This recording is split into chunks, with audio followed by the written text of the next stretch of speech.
everyone. Welcome back. Welcome to Diwan Weekly News Updates. This is a new format that we want to launch.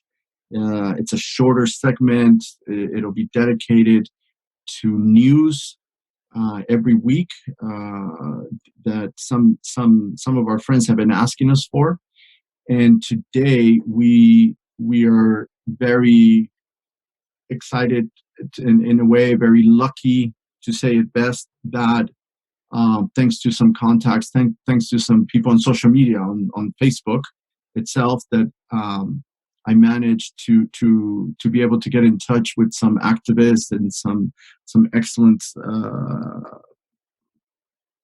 humanitarian workers to come and help us with information and to help us understand what happened in Sana'a, in the incident at the Immigration and Passport Authority in Sana'a, where dozens of migrants were burned during a fire at the holding facility. Today, we've read about this, we've heard about this for over the last 2 weeks, but today we're lucky. We have two excellent guests that are working with African migrants, that have been working with African migrants in Yemen, and two young Yemenis activists that are working on this particular issue to try to, raise awareness outside Yemen of what's going on and to help in the investigation.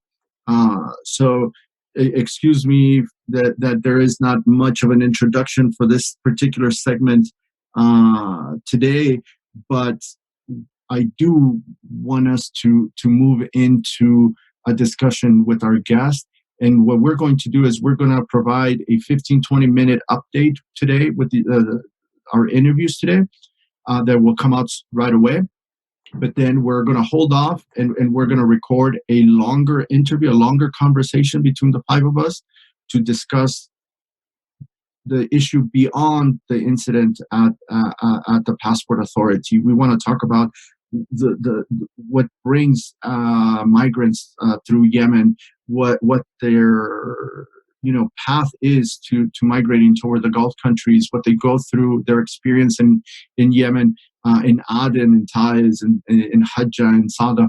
Hopefully we'll get through all of this and we'll have a better, proper introduction in the next segment.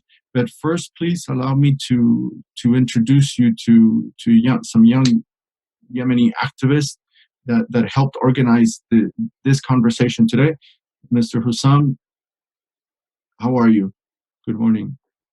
Good morning. Assalamu alaikum, Fernando. Thank you very much for this and for creating a platform that reflects or delivers what's going on in Yemen in an English language. It's very vital and important. And I came across your Twitter. Actually, I was on the subway taking the train to Manhattan.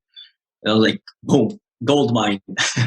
Yeah, so my name is Husam Kaid. The usual full name, Ali Yafi'i. I'm based in Brooklyn, New York. Self-proclaimed activist, as Mr. Fernando Love honored me with the title. So I've been working with Amal to basically start a group called Bridges for Yemen. It's a group of Yemeni youth in the diaspora and in Yemen trying to deliver a full and authentic picture of the war in Yemen, and to amplify the Yemeni voices, the demands, and to contribute to finding the solutions for peace and establishing reconciliation efforts through social media, advocacy, legislative work, and public action. And obviously yesterday was the anniversary of Jum'at al-Karama, the Friday of Dignity. So in that spirit, we're trying to keep the revolution alive. So all the blood that was spilled and all the martyrs and all the souls that were taken does not go to waste, and we won't let it go to waste. Amal? Inshallah, Ustad Husam. Hello everyone, salam. My name is Amal al-Tareb. I am a student studying at Yale University. I'm also the co-founder of Bridges for Yemen. And again, like Husam said, really our idea is to do exactly this, to connect the Yemeni voices and amplify them with the Western media, but also just in general with the world, so that we deliver that authentic full picture of what's happening in Yemen, but also the demands of what Yemenis want, the silent majority. So inshallah, this is kind of our attempt in doing that. And but we're here basically as the bridge of Mr. Tawfik and Mr. Arafat, inshallah. They will say more about what happened. But thank you, Fernando, so much for organizing this. Thank you, Mr. Tawfik. Ahlan. أهلا وسهلا بالجميع. أهلا بالفريق الديوان إضافة إلى جميع الحاضرين. أنا توفيق الحميدي، محامي وناشط حقوقي من اليمن، مؤسس مع مجموعة من الناشطين منظمة سام الحقوق والحريات في جنيف في سويسرا، إضافة إلى أن لديها فرع في اليمن. نعمل منذ 17 على رصد انتهاكات وتوثيق حقوق الإنسان في الأراضي اليمنية. منظمة سام جاءت كضرورة حتمية للانتهاكات التي مورست داخل اليمن، خاصة بعد سقوط العاصمة صنعاء. حاولت المنظمة أن تأخذ خطا واحدا، وهو رصد الانتهاكات وتوثيقها لدى كافة الأطراف الصراع الموجودة في اليمن.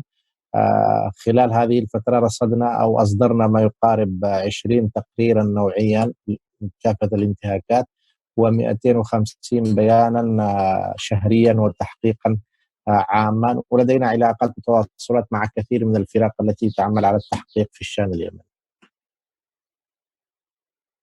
So Mr. Tawfik al-Hamidi is he's first of all a lawyer from Yemen and an activist, and he is the co-founder of SAMS for Rights and Liberties, an organization that was founded in 2017 to basically document all the violations that are committed in Yemen by all factions, and it came as a result or after the coup or the fall of, as he phrased it, the fall of Sana'a in 2014.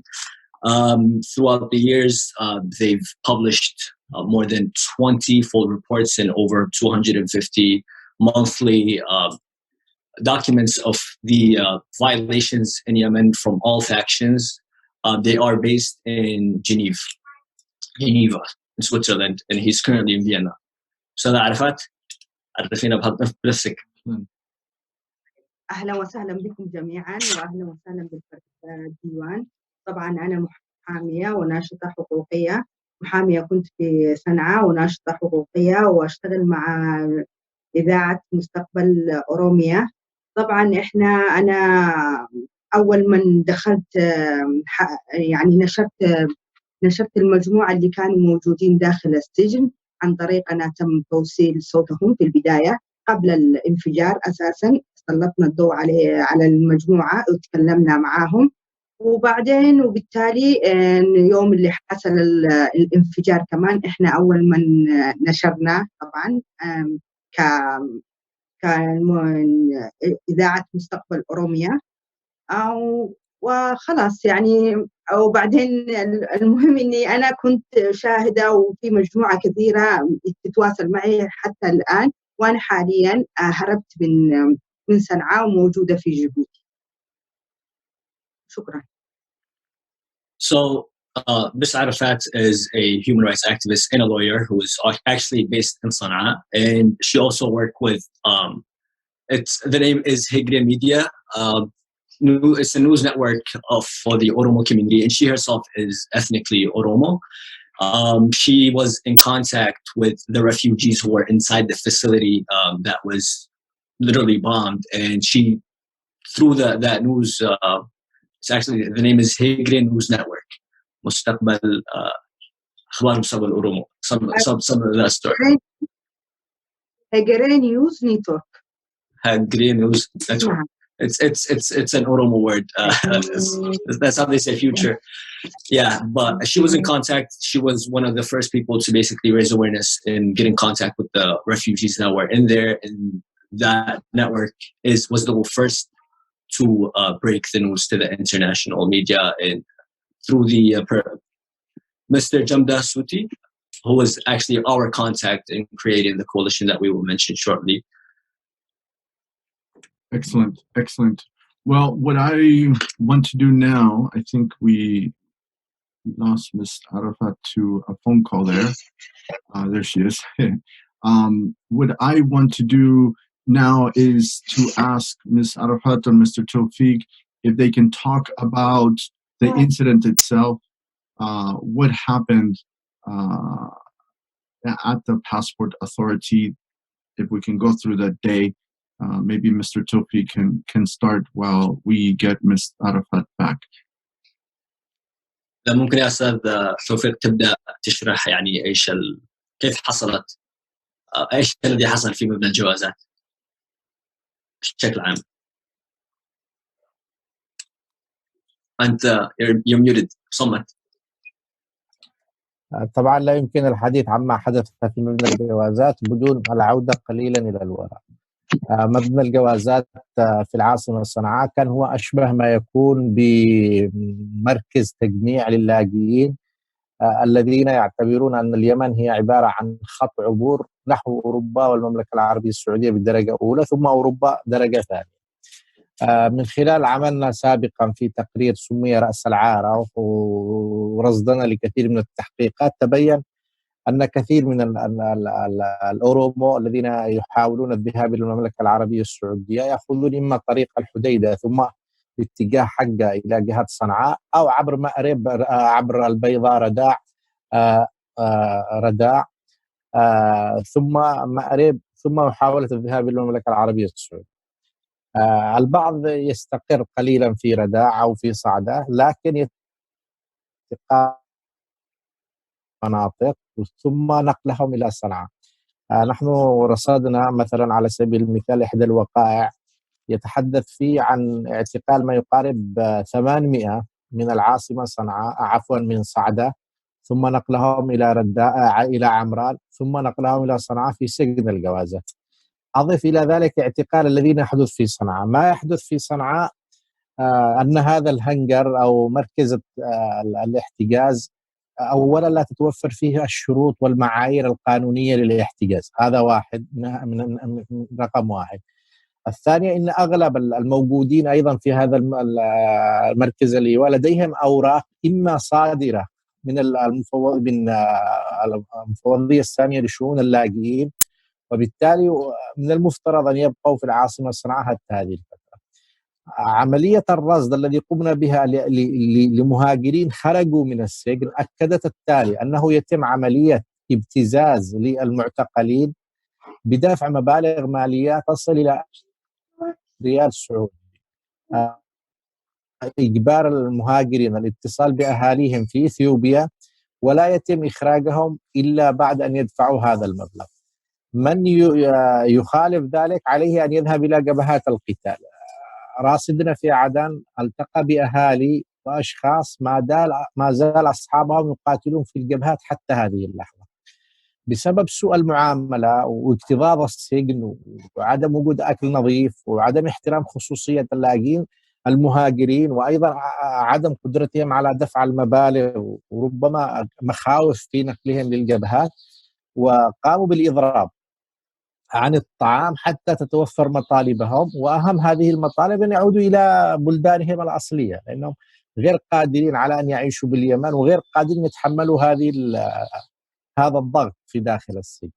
بسبب الإضراب حاولت جماعة الحوثي أن تفك هذا الإضراب. يبدو كان هناك في البداية نوع من الحوار لكن اللاجئين كانوا والمهاجرين مصرين على أن تحل مشكلتهم بصورة نهائية من حالة الضيق والاكتئاب والمعاملة السيئة داخل السجن.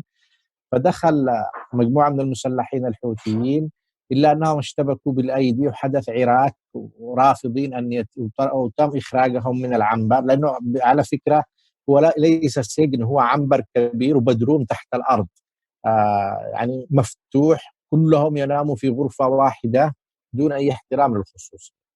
بعد ذلك استدعى الحوثيون المسلحين وبحسب الروايات المتواترة سواء منظمتنا أو منظمة الهيومن رايتس ووتش أو شهادات، عمد المسلحين الحوثيين للصعود إلى السطح وتم إرماء تقريبا قنبلتين، إحداها قنبلة مسيلة للدموع واعتقاد الثانية أن تكون قنبلة حارقة أدت بسبب الاكتظاظ إلى اندلاع حريق، ولأن الحوثيين كانوا قد أغلقوا تماما هذا المركز حتى لا عندما حاولوا أن يفكوا هذا الإضراب، وبالتالي حدث الذي حدثت أن هذا الحريق ظل يشتعل من الساعة 2:10 تقريبا الظهر إلى ما بعد العصر، وسبب عملية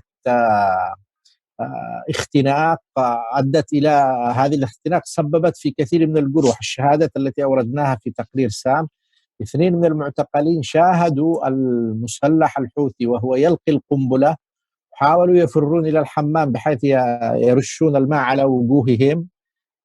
البعض سقط مغميا عليه بسبب كثرة المزدحمين عليه ولم يفق إلا في المستشفى، والشخص الآخر لم ينقذ إلا بعد أن كسرت يعني الباب بواسطة الإسعاف التي جاءت متأخرة، لأن الحوثيون عملوا طوقا أمنيا بعد ذلك، منعوا الاحتكاك باللاجئين، مارسوا عملية اعتقال ربما للقريبين حتى لا يتم نقل الخبر إلى غير ذلك. Thank you. Husam, if you can summarize what Mr. Tawfik. Yeah, I'll try to summarize it, Ahmed. If I miss anything, please hop in. So he was just mentioning how and we have.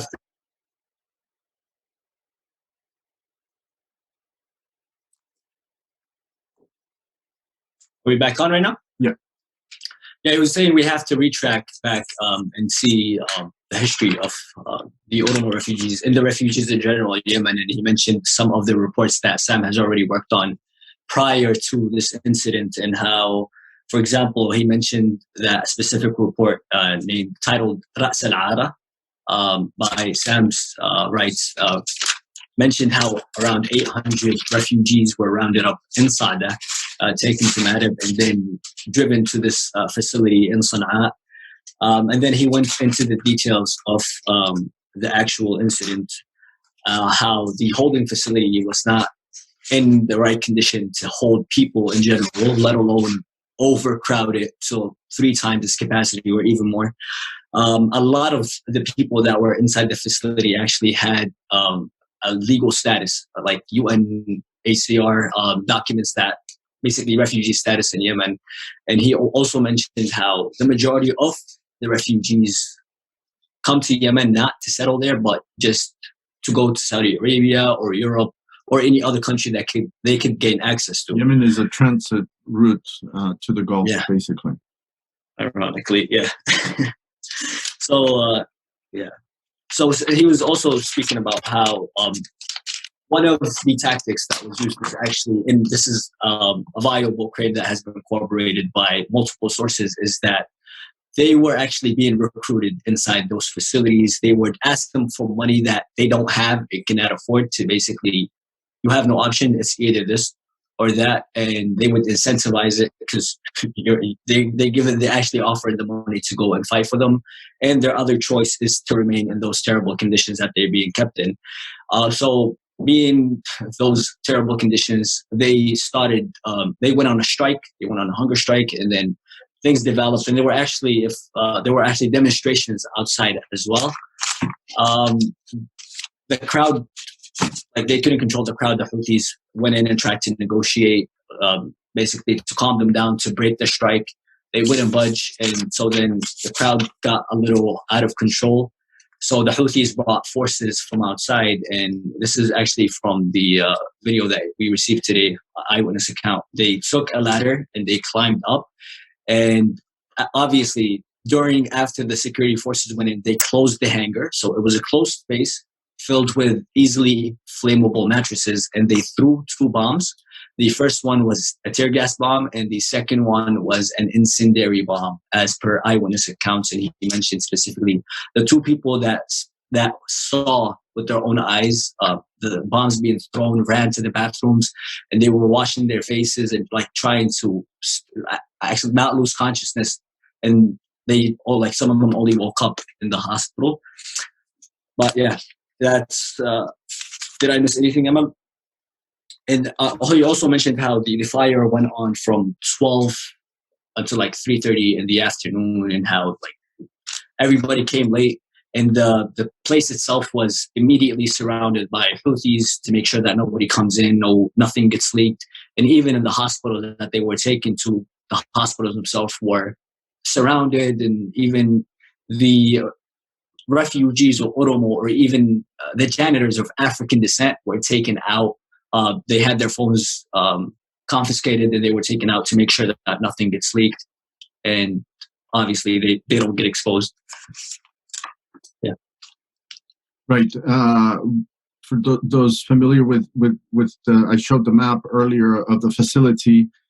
What we heard was Husam Amal, before we started recording, we talked about how the deaths that were reported were actually from the hospital, not from the bodies that were actually burned in the hangar, right? So even that kind of information is misleading, and the numbers are still, unconfirmed, because our organizations are basing their reports on the deaths based on the migrants, the people that died at the hospital, that were taken to the hospital, but not the charred bodies that we see inside the hangar.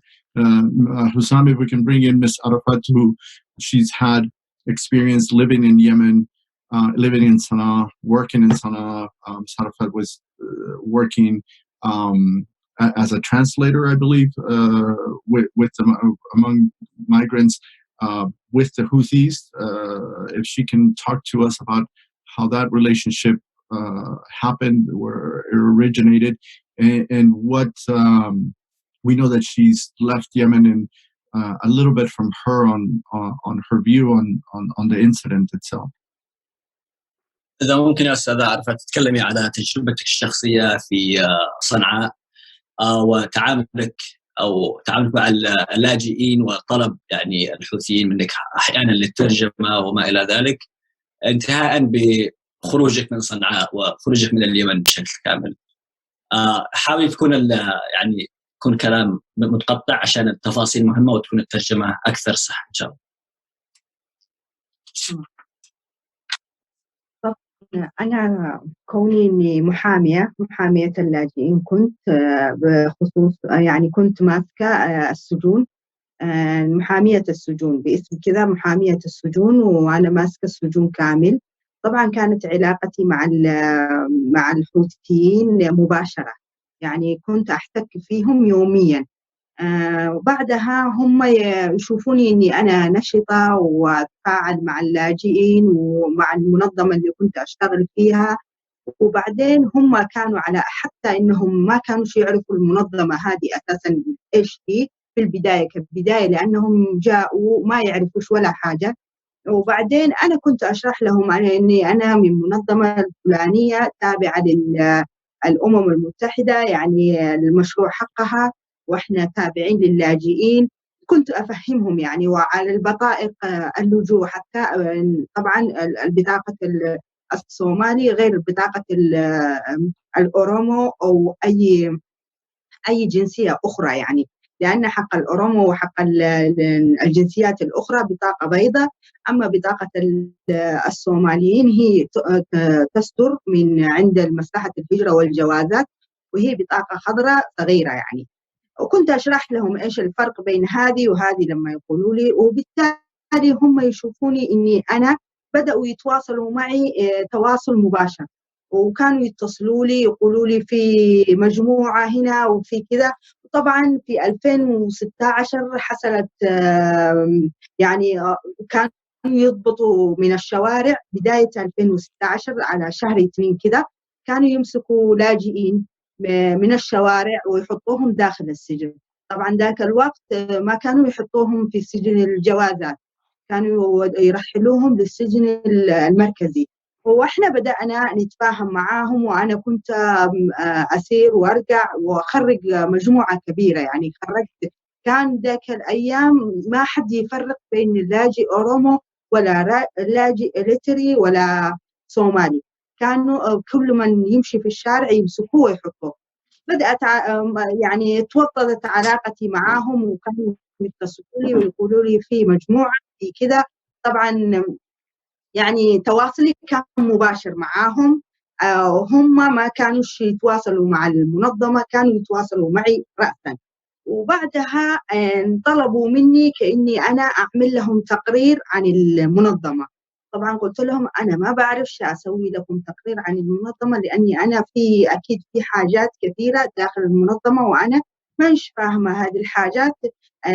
اعتذرت منهم وكنت أتهرب يعني، وقالوا لي طيب ما دام إنك أنت تتهربي من كذا، ليش ما تسوي لنا عن التجمعات حق اللاجئين، ما دام انك انت يعني عندك حضور كبير عندهم لديهم، وسمعتك حلوه بينهم. يعني كل اللاجئين كانوا يقولوا عرفات المحامية عرفات، يعني ايا كان اللاجئ كان يتكلم عني وانا اسمي كان معروف بين اللاجئين.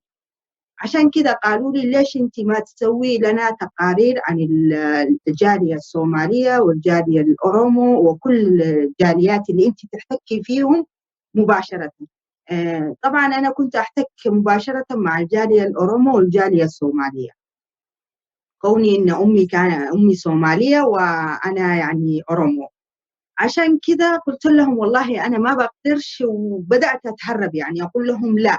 هم عملوا لجنة، يعني شكلوا لجنة من نفسهم من بين الجالية الصومالية، ونفس الحكاية بالجالية الأورومو كمان. كانوا يسألوني يقولوا لي هذا الناس، هذه المجموعة اللي يوصل لهم الأخبار، كان في أخبار بتوصل لهم عن طريق ناس تانيين، كأني أنا المصدر. كانوا يرجعوا لي يعني عشان يعرفوا صحة الأخبار هذا. وطبعا أنا كنت أقول لهم أنا ما بعرفش، يعني لأني أقول لهم الشخص هذا أنا أشوفه، غير كده ما بعرفش عنه ولا شيء. يعني كان بالتحديد يعني بأسماء محددة كانوا يسألوني فلان الفلاني وفلانة والفلانة، هذه كيف عملها، هذه ليش تخرج، هذه ايش تسوي، هذه هذا الشخص في بيته ليش المجموعة كده. كانوا بيسألوني يعني، وأنا أقول لهم أنا أساسا ما أحتكش بالشعب، ما بخرج، يعني ما بجلس بيناتهم، عشان كده أعفوني من هذا الشيء.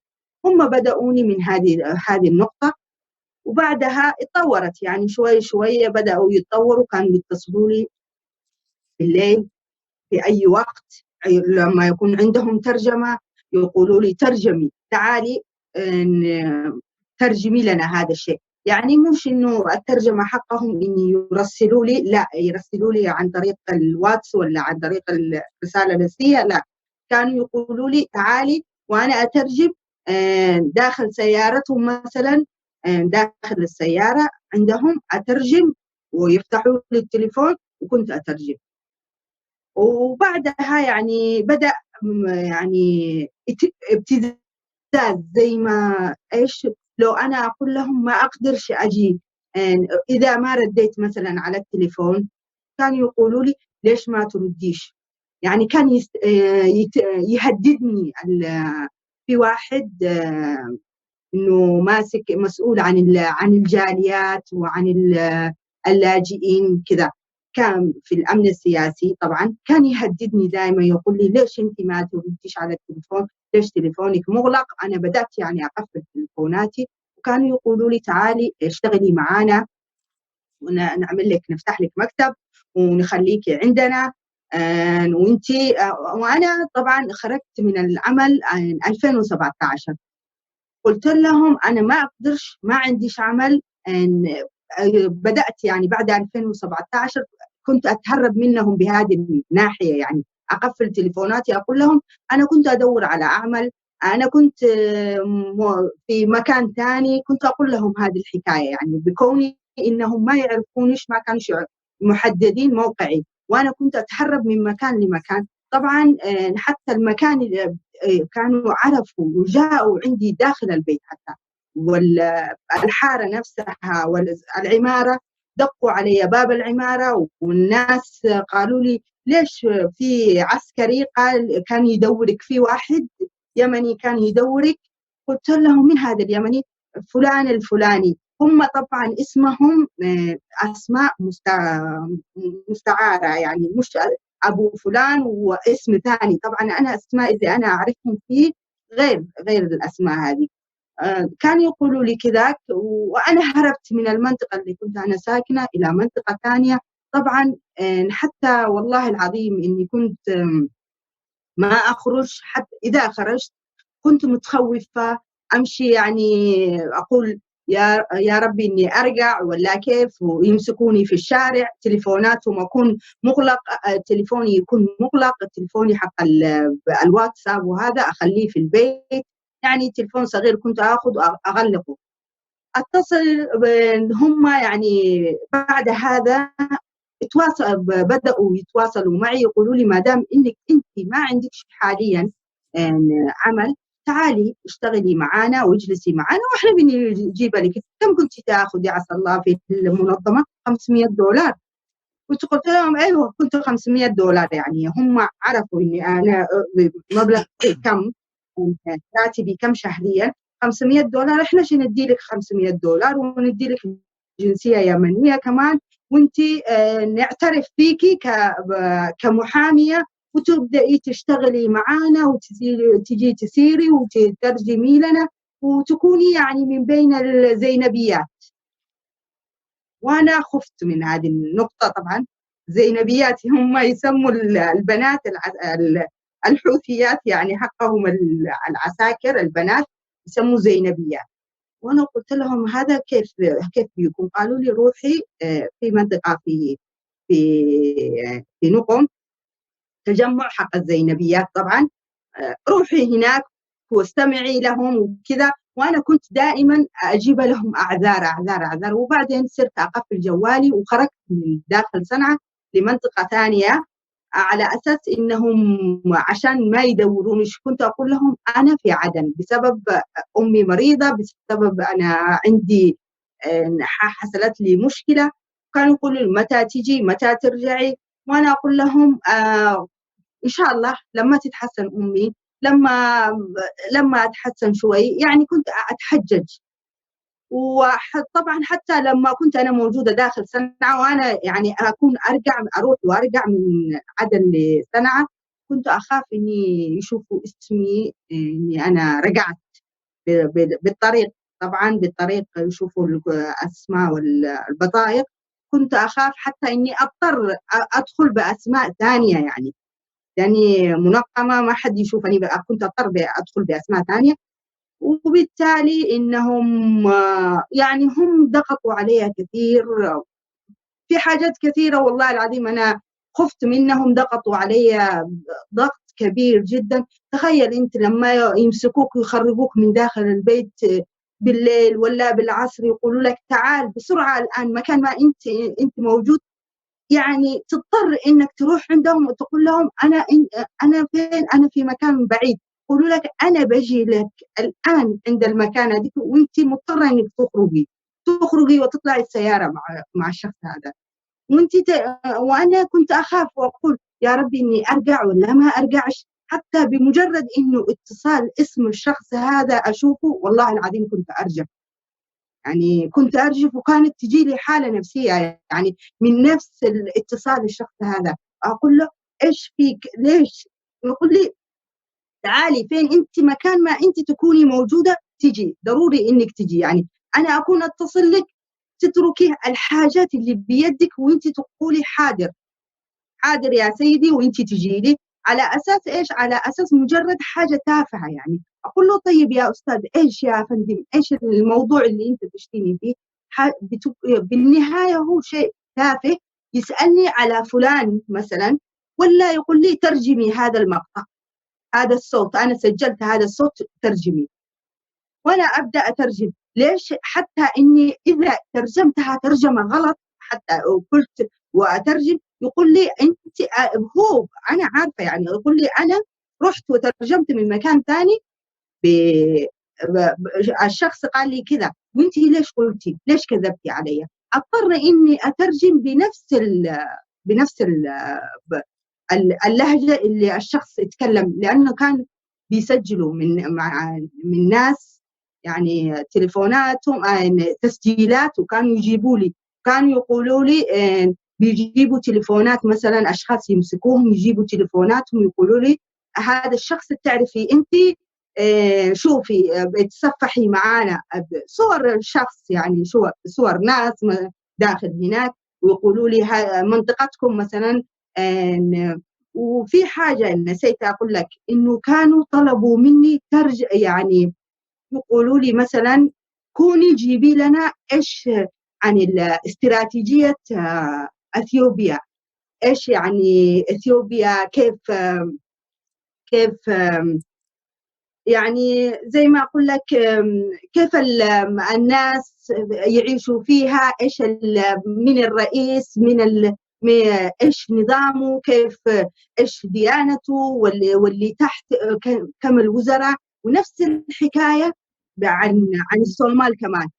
يعني ماذا تعني عن المقطع الأول إن شاء الله إحنا حندخل في يعني نقاش أكثر تفاصيل، بس المقطع الأول عشان يكون قصير.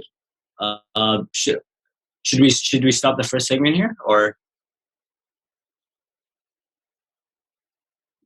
Well, thank you to Miss Arafat. We are going to continue this conversation because we want to listen to her story. We want to listen to more of her story. We want to hear more about what African migrants go through in Yemen during their stay in Yemen en route to Gulf countries for work.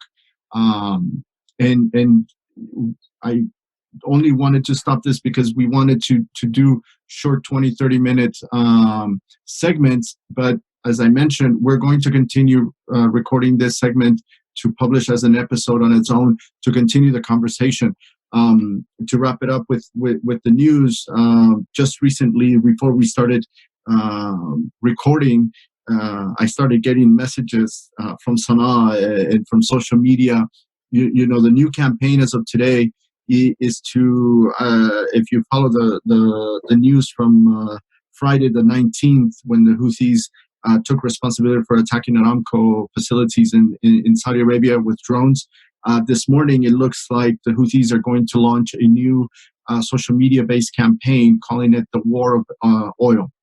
So I started receiving some tweets, some messages, you know, that some people in Sana'a want me to share, and I've just been holding back.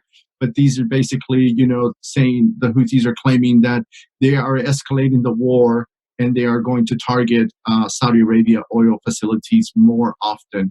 So this is definitely something that we need to keep an eye on. We're going to continue to follow these news. We're going to pause this segment right now and then continue the conversation in a few minutes. That will be published as a separate segment of the podcast. To our viewers on YouTube, thank you very much for following us. Come back and don't forget Diwan episode number 9, a conversation about the history of Beit al-Houthi. The Houthi group is already on Apple Podcast and will be soon on YouTube. Thank you very much, and we will see you soon in the next episode. Thank you, everyone. Thank you very much.